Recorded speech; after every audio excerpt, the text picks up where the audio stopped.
My name is Peyton Huntsman, and today I'll be giving my persuasive speech. This is my audience, like normal. My mom on the left, my brother in the middle, and my dad on the far right.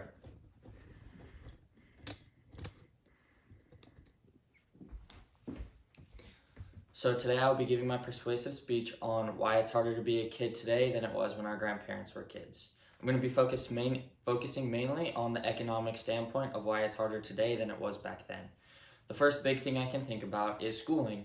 Right when we get out of high school, we are told that the path to follow is to college. Well, college is getting way more expensive than it used to be. I have a couple of sources that I use to figure this out. CNBC's Abigail Johnson did a study on it. College used to cost $12,000 before grants or scholarships for a in-state tuition for your full degree. Now, the same exact degree will cost you $21,370. Even if you follow inflation, that is still unproportionately wrong. In the same article, she mentions that there used to be right around 500,000 people going to school. Now we have over 20 million students in the USA. So why does it make sense that as more people are attending the schools, they're still charging higher and higher prices every single year?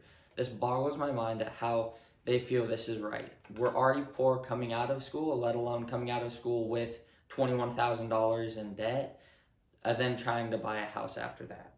So Market Watch did an article similar to this by Jillian Berman. Now she went through and she pulled up different graphs, and they set up a computer system so you can look up a college and it'll compare it from 1960 to now. So I looked up UNLV, and the percentage difference was 161%. That is 161%. In inflation, you'd be gaining maybe 40%, 50% in between now and then. You're over 100%. You're paying over double what it should be worth for the same exact degrees and tuitions.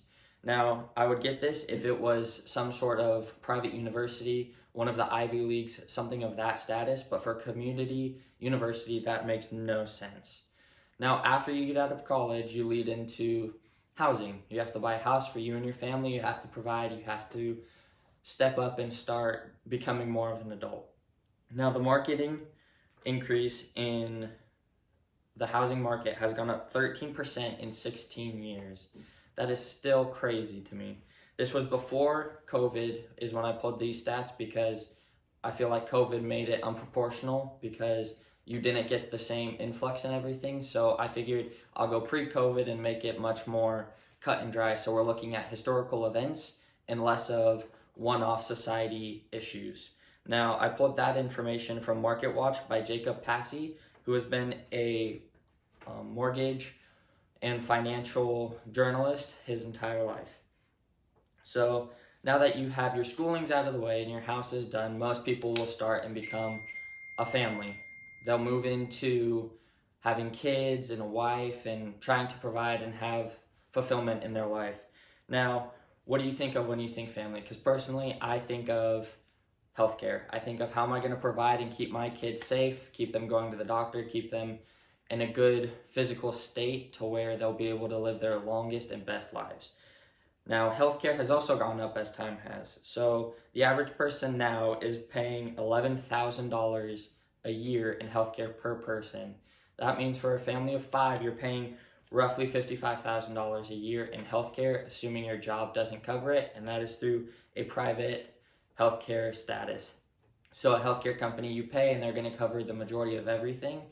Now, there is the government-funded healthcare, but that doesn't always cover everything, and it doesn't always give the best aid and help. I just got the status of how much people pay from the health system tracker, and that is done by Harad Kamel, who has been in the life insurance and healthcare industry his entire career of journalism. The last and final source I use to gather information on healthcare is from Medicaid and Medicare Research Review Journal by Robert Gibson.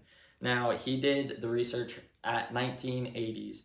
They have charts comparing the two on the website that'll be linked in my video outline. And he said that the average cost per person was $1,067 per person per year in the 1980s. Now, what that is saying is that we've established that you pay 10 times more for the average thing now, and you don't get 10 times as much for your money. So it's not like $10 now equals $1 back then. So we're still paying exponentially more for the same exact services that our grandparents were paying for. This puts us at an extreme disadvantage when it comes to trying to get ahead, trying to beat the system, trying to come out on top and provide for our family and still have a fulfilling life. I think that it is important for us to all realize that it is becoming harder and harder to provide now than it used to be. And I also think that if each of us would stop a young adult or a child and give them some small piece of advice every single time we see someone, then it'll become a lot easier for us to realize how we can progress. For example, if one of my parents was to come to me and say, hey, use this product or get the subscription, it'll make your adulthood a lot cheaper. Go to Costco and get a membership. Gas will be cheaper. Food will be cheaper. You can get items in bulk and it'll be all around better. Then I feel like I would be much more prepared if every single person would come to me with a small piece of advice. Economically, I'm still behind, yes. But if I had everyone come to me and give me different tips and tricks that can help me close the gap in the economic issue that we face today, and every other country has this issue too. Prices are getting more expensive while the money that is getting printed is worth less and less. Like I said, I pulled all of this information pre-COVID because COVID has kind of screwed every single market way up. Healthcare is now more, housing is more, and schooling is kind of its own thing. They kind of stopped student loans during COVID. You didn't have to make payments or anything. So I figured pre-COVID will give you a very good outline of how historically everything is getting more expensive while our buying power of money is less. Yes, inflation happens, but I don't think inflation happens 161% over the span of 40 years.